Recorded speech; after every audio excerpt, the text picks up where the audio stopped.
MMA fans, welcome back to the Meet You from the Midwest podcast. If you haven't already, like, share, subscribe to the channel. I know I usually, when it comes to MMA, I'm always talking about UFC. There are other promotions out there that I really haven't been paying attention to too much. But once some of the UFC fighters step down or leave the UFC, they always start to end up at bare knuckle, championship one, and PFL. And I've caught a couple of the PFL events, not in its entirety, but this card right here has got my attention, so I just want to get my predictions on here and bring light to PFL for those that's been following the channel. So I'm gonna start right from the bottom of the card. Like a couple of these people I've already seen fight on PFL. I want to say someone was in Bellator, and a few been in UFC. So just starting from the bottom of the card, we have AJ McKee 22-1 versus Paul Hughes 12-1. When it comes to that matchup right there, I didn't think that McKee would ever lose. I thought he was going to be one of those fighters that can go undefeated in MMA, but he ended up finally losing the fight. I want to say maybe 1 or 2 years ago. But 22-1, man, I gotta rock with him because, like I said, that's one of the fighters I've seen multiple fights of, and I just think he's an overall solid fighter. So I'm gonna rock with AJ McKee on that one. The next fight, I'm not too sure on these two guys, but it's a big favorite on this card. His name is Hussein Kademanagov or something like that. Excuse if I'm some of these names just crazy right now. And versus he's 11-1 versus Zafar. I'm gonna just go with their first name because these last names is crazy. I'm gonna go with the favorite to win that, who is Hussein. I'm gonna rock with him on that one. The next fight on here we have Johnny Eblin. He's 15-0 versus Fabian Edwards. I want to say, I'm pretty sure Fabian Edwards is Leon Edwards' brother, younger brother. Yeah, I think that's his younger brother. Both of them are pretty good, but this dude, this Johnny guy is undefeated. He's 15-0. I'm rocking with the underdog on this one just because I want to see one of the Edwards with Leon Edwards becoming the champion in the UFC. It's always dope to see a relative on that same path and possibly get a championship title shot soon. So I'm gonna go with Fabian to win this. Obviously, it'll be a big win for him going against somebody undefeated. So I'm gonna rock with him.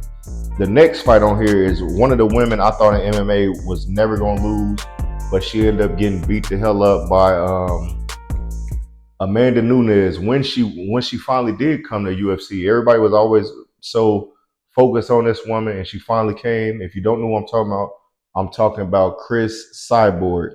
Chris Cyborg will be in here. I want to say this is a title fight.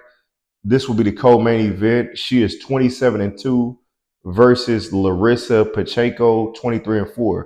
Now, I don't like to compare men to women, but if you see both of these women, they frames are like some big ass dudes. Like they built like some bodybuilding motherfuckers, man. Like I'm gonna be real. I'm not trying to talk down on women or anything like that. But if you see him, you like, damn, is that a dude or is that a woman? But anyways, I said, because I don't want no smoke with him. I don't want no smoke with him. Lissa Pacheco is 23-4. Chris Cyborg is 27-2. I'm gonna rock with Cyborg because I said she only got 2 losses on the record. I've seen her lose to the top tier people in MMA. Like I said, Amanda Nunes, who was considered the GOAT in the women's division of MMA. So I'm gonna rock with Chris Cyborg. The main event of the evening is gonna be a crazy one. Francis Ngannou, 17-3, coming in. He's going against Renane Ferreira, 13-3. What sticks out about this fight is how big these dudes is. Francis is a big guy. Francis is 6'4", 250 pounds. This Renane dude is 6'8", not 6'4", not 6'5". This motherfucker is 6'8", inside of an octagon, inside of a cage. Obviously, he's beatable because he's lost 3 fights. I've seen him fight. I want to say he fought Ryan Bader. If you know who Ryan Bader is, he was a champion for a while at Bellator. And dude beat the hell out of him. Like I said, he's 6'8". Ain't much you can do with him. And he's like near fucking 300 pounds. So it ain't really much you can do in him. But seeing what I know that Francis is capable of when it comes to MMA, I know that he can win this fight. So I'm a rock with Francis to win that one. It's gonna be a tough fight, but I think Francis can knock out anybody. Even though he's coming off a devastating loss over in the boxing world, he was able to give Tyson Fury a good run. But AJ knocked him out, made lightweight of him, light work.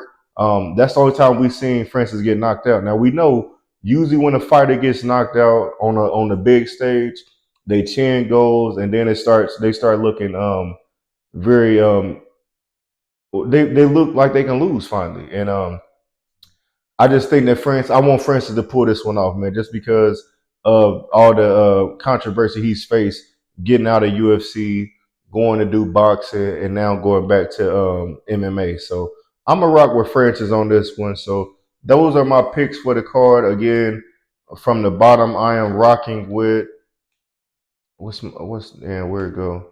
I'm gonna go with AJ McKee. I'm gonna go with Hussein. I'm gonna go with Fabian Edwards. I'm gonna rock with Chris Cyborg, and I'm gonna rock with Francis Ngannou to win on the PFL card this Saturday.